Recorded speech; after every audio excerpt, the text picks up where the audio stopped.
বলো, আল্লাহ যদি তোমাকে চোখ দে তুমি সর্বপ্রথম কি দেখবে? অন্ধ হাফেজ বলল, আল্লাহ আমাকে চোখ দে নাই, আল্লাহ আমি চোখে দেখতে পারি না, আমাকে চোখে দেখার মতো সেই শক্তি আল্লাহ দে নাই। আমাকে যদি আল্লাহ চোখ ফিরিয়ে দে, আমি আল্লাহর কসম করে বলতে পারবো আমি আমার মাকে দেখবো না। আমার কলিজার টুকরো সন্তান আছে, আমি সন্তানকে দেখবো না। আমার ভাই আছে, আমার বন্ধু আছে, আমার প্রিয় মানুষ আছে, আমি তাদেরকে দেখবো না। আমি দেখবো যেই কোরআন আমি না দেখে মুখস্থ করেছি সেই কোরআন দেখবো, সেই কোরআনের আয়াতগুলো কত সুন্দর তার দিকে তাকাবো। আল্লাহু আকবার। আমরা আমাদের কথা বলছি, আমাদের চোখ থাকতে আমাদের কোরআন পড়ার সময় হয় না। আপনি বলছেন আমি ব্যবসা করি, সময় পাই না। কোরআন কোত্থেকে পড়বো? ব্যবসা করি, কোরআন পড়ার সময় পাই না। আমি দোকান করি, দোকানে অনেক কাজ থাকে। বিশ্বাস করুন আমি অনেক ব্যস্ত মানুষ, এজন্য কোরআন পড়ার টাইম পাই না, কোরআন পড়ার সময় পাই না। প্রিয় ভাই, আমি আপনাকে বলতে চাই, আপনাকে সময় কে দিয়েছে? আপনাকে সময় কে দিয়েছে? যেই আল্লাহ আপনাকে সময় দিয়েছে সেই আল্লাহর জন্য আপনি কোরআন পড়তে পারেন না। আপনার চেনা ফলমান আসমানের নিচে জমিনের উপর আরেকটাও হতে পারে না। কথা বলেন ঠিক কিনা? দেখবেন মাথায় যত টেনশন থাকুক না কেন সব চলে যাবে। আমাদের বাসায় একটা সাউন্ড বক্স আছে।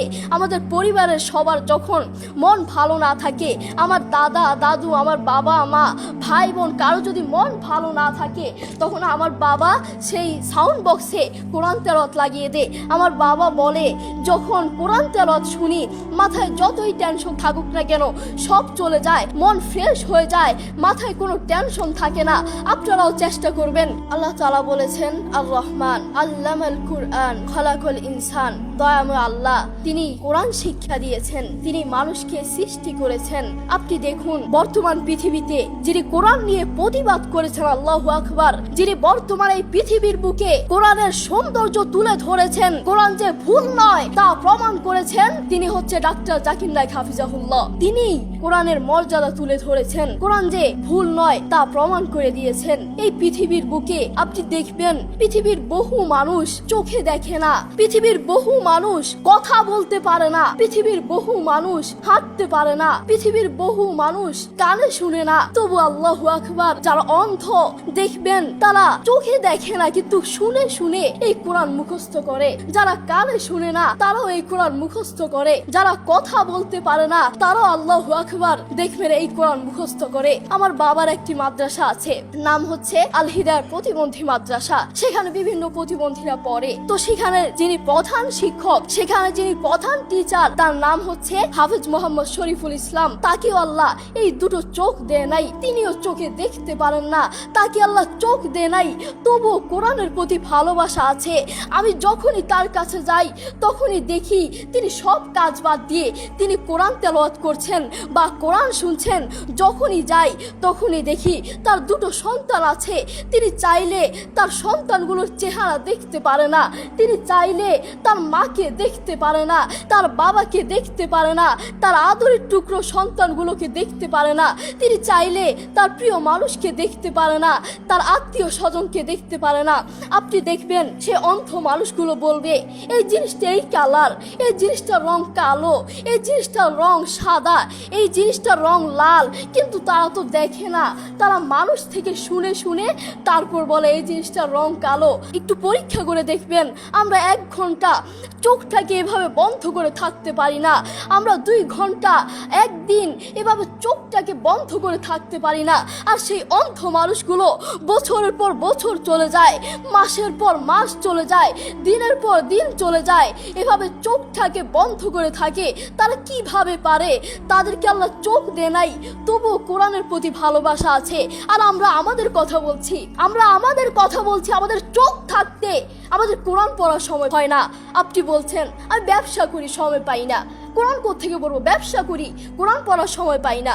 আমি দোকান করি, দোকানে অনেক কাজ থাকে, এজন্য কোরআন পড়ার সময় পাই না। আমি অফিস করি, অফিসে অনেক কাজ থাকে, কোরআন পড়ার সময় পাই না। আমি অনেক ব্যস্ত মানুষ, বিশ্বাস করুন আমি অনেক ব্যস্ত মানুষ, এজন্য কোরআন পড়ার টাইম পাই না, কোরআন পড়ার সময় পাই না। প্রিয় ভাই, আমি আপনাকে বলতে চাই, আপনাকে সময় কে দিয়েছে? আপনাকে সময় কে দিয়েছে? যেই আল্লাহ আপনাকে সময় দিয়েছে সেই আল্লাহর জন্য আপনি কোরআন পড়তে পারেন না। আপনার চেনা ফলমান আসমানের নিচে জমিনের উপর আরেকটাও হতে পারে না। কথা বলেন ঠিক কিনা? আপনাকে কত বড় একটা নিয়ামত দিয়েছে, আপনি কথা বলতে পারছেন, এটা কত বড় একটা নিয়ামত আপনি জানেন? কোরআনের সুর বড় মধুর সুর, কোরআনের সুর জানেন, একবার শুনলে বারবার শুনতে মন চায়। আপনার যখন মন ভালো না থাকবে, আপনার যখন মন ফ্রেশ না থাকবে, মাথায় কোনো টেনশন না থাকবে, তখন নীরবে নীরবে থাকবেন যখন, তখন একটু কানে হেডফোন লাগিয়ে একটু কোরআন তেলাওয়াত শুনবেন, দেখবেন মাথায় যত টেনশন থাকুক না কেন সব চলে যাবে। আমাদের বাসায় একটা সাউন্ড বক্স আছে, আমাদের পরিবারের সবার যখন মন ভালো না থাকে, আমার দাদা দাদু, আমার বাবা মা, ভাই বোন, কারো যদি মন ভালো না থাকে, তখন আমার বাবা সেই সাউন্ড বক্সে কোরআন তেলাওয়াত লাগিয়ে দেয়। আমার বাবা বলে, যখন কোরআন তেলাওয়াত শুনি মাথায় যতই টেনশন থাকুক না কেন সব চলে যায়, মন ফ্রেশ হয়ে যায়, মাথায় কোনো টেনশন থাকে না। আপনারাও চেষ্টা করবেন বেশি বেশি কোরআন তেলাওয়াত করার, নিজে কোরআন পড়বেন এবং অন্যকে উৎসাহিত করবেন।